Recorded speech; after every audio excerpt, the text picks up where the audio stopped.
উপরে নেই কোনো ছাউনি, নেই কোনো দেওয়াল, খোলামেলা জায়গায় নামাজ আদায় করছেন মুসল্লিরা। এমনটি দেখা মিলল দিঘলিয়ার গাজীরহাট ইউনিয়নের মোল্লাডাঙ্গা মধ্যপাড়া জামে মসজিদে। কখনো বা বৃষ্টিতে ভিজে, আবার কখনো আবার রৌদ্রে পুড়ে নামাজ আদায় করছেন মুসল্লিরা। এটি মোল্লাডাঙ্গা মধ্যপাড়া জামে মসজিদ। 1963 সালে তৎকালীন এলাকার মুরব্বীদের নিয়ে মসজিদটি তৈরি হয়। এরপর কালের বিবর্তনে ধীরে ধীরে মসজিদটির উন্নয়নের ধারা চলতে থাকে। পূর্বে বাঁশ, টিন এবং কাঠ দিয়ে তৈরি ছিল মসজিদটি। এক পর্যায়ে মুসল্লিরা স্বপ্ন দেখে মসজিদটিকে পাকা করতে হবে। যেই স্বপ্ন সেই কাজ, এলাকাবাসী এক হয়ে কাজ শুরু করে। বর্তমান দেখতেই পাচ্ছেন, এই পর্যন্ত উন্নয়ন করে আর সামনে এগিয়ে যেতে পারছে না। মসজিদের ছাদ তৈরির জন্য প্রয়োজন হবে প্রায় 20 লক্ষ টাকা। মহান আল্লাহ তাআলা রাব্বুল আলামিনের পবিত্র ঘর এই মসজিদ। দেশ এবং দেশের বাহিরে যে যেখান থেকে পারেন মসজিদের উন্নয়নের জন্য সহযোগিতার হাতটি বাড়িয়ে দিন, মুক্ত হস্তে দান করুন, এমনটি জানিয়েছেন এলাকাবাসী। ফারহানা রহমান, খুলনা নিউজ। নেই কোনো ছাউনি, নেই কোনো দেওয়াল, রৌদ্রে এবং বৃষ্টিতে নামাজ পড়ছে মুসাল্লিরা।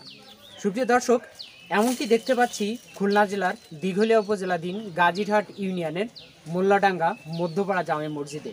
দর্শক, আজকে আমি নিজেই এখানে নামাজ পড়েছি। দেখতে পাচ্ছেন আমার পিছনে যে মসজিদটি দেখতে পাচ্ছেন, এই মসজিদটি বহুদিন যাবৎ ভাবে এখানে পড়ে আছে। যেহেতু এলাকার লোকজন তারা অনেক চেষ্টা করে এই পর্যন্ত নির্মাণে কাজ করছে এবং চলমান আছে।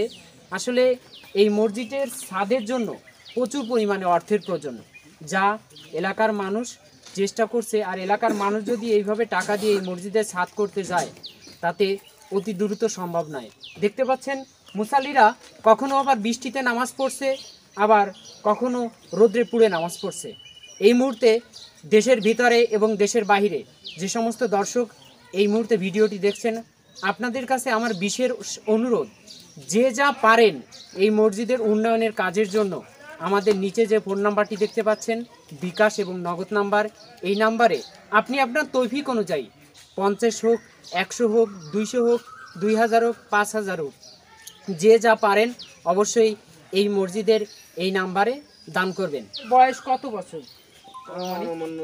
65-70 বছর। তো এর আগে কি টিনের বেড়াটা ছিল?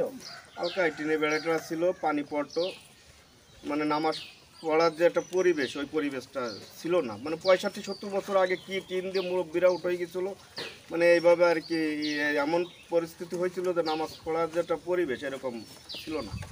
তো আচ্ছা, তো দেখতে পাচ্ছি যে এই মসজিদে এই যে কলম এবং ভীম সহ আপনারা এই পর্যন্ত কাজ এগিয়ে রেখেছেন।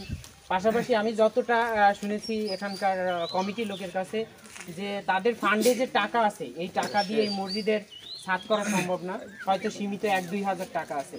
সারা বাংলাদেশে আমি সবাইকে আমি এই মসজিদের পক্ষে থেকে আমি সবাইকে আমি অনুরোধ করে জানাচ্ছি, যে যা পারো, বিশেষ করে প্রবাসী ভাইদেরকে আমি আন্তরিকভাবে আমি জানাচ্ছি যে আমাদেরকে যদি কোনো প্রবাসী ভাই যদি আমাদেরকে একটু সহযোগিতা করে, হয়তো কেউ 10 জন এগোয় আসলে আমাদের ছাদটা দেওয়ার জন্য আমাদের একটু সুবিধা হবে, এই আর কি।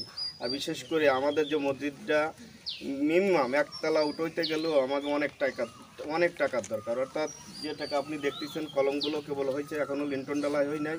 আর বিশেষ করে এই মসজিদটায় 65-70 বছর উঠিছে। আমার জানা মতে আমার চাচা প্রায় 35-40 বছর মেম্বারি করে গেছে, আমার দাদাও মেম্বারি করেছে, আমিও করেছি।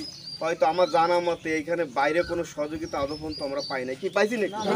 আমরা পাই নাই। আমার জীবনে আমাকে গ্রামে এমপি ছিল, আমার গ্রামে চেয়ারম্যানই থাইছে 15-20 বছর। আমার এই মসজিদই জীবনে কেউ কোনোদিন 10টা টাকা দিই নাই। এবার আমি শুনেছি বা আমি নিজে চোখে দেখছি, উপজেলা চেয়ারম্যান উনি আমাদের 1 লক্ষ টাকা দিচ্ছে, এখনও হাতে পাই নাই। অবশ্যই আমি এই টাকাটা পাবো।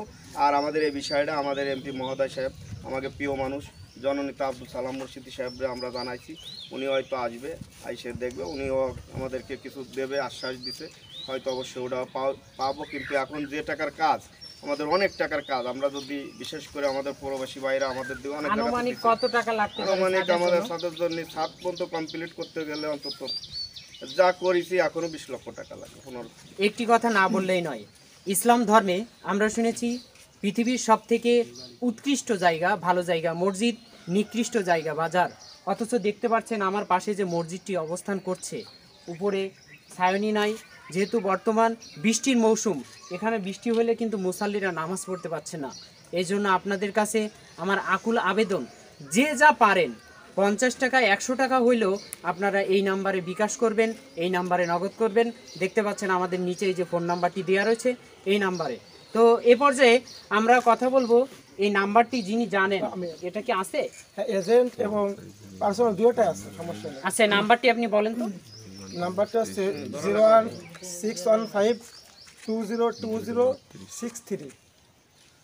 01615202063 এই নাম্বারে আপনারা বিকাশ এবং নগদ করতে আছি অনেকদিন যাবত নামাজ পড়তেছি। তা আসলে সবাই দেখতেছেন কি পরিবেশ, এই রোদের মধ্যে নামাজ পড়তে অনেক কষ্ট হইতেছে, বৃষ্টি হইতেছে, বৃষ্টির মধ্যে আমরা নামাজ পড়তেছি, অনেক কষ্ট করে নামাজ পড়ি। তো আপনারা যদি একটু বিবেচনা করেন যে যার কাছে যেই পরিমাণ সামর্থ্য আছে, 1000, 2000, 5000, যে পরিমাণ সহযোগিতা করতে পারেন এই মসজিদে দিতে পারেন। আলহামদুলিল্লাহ, যদি আপনারা দেন আমরা পেয়ে যাব, যে নম্বর দেওয়া আছে এই নম্বর যদি আপনারা দেন পেয়ে যাব। আর আপনারা যারা টাকা দেবেন, ইনশাল্লাহ আমি এই মসজিদের ইমাম হয়ে বলতেছি, আমাদের মুসল্লিদেরকে নিয়ে আপনাদের সবার জন্য দোয়া করব। আল্লাহ তাআলা যেন আপনাদেরকে আখিরাতে শান্তিতে রাখেন, জান্নাত দেন, এরকম অনেক বিষয় দোয়া করব। আল্লাহ তাআলা যেন আপনাদেরকে হজ করার সুযোগ দেন। তো আমরা আশা করি এই মসজিদের সবাই বেশি বেশি করে দান করে আমাদেরকে মসজিদের পূর্ণাঙ্গ কাজ করার সহযোগিতা করবেন। এই নম্বর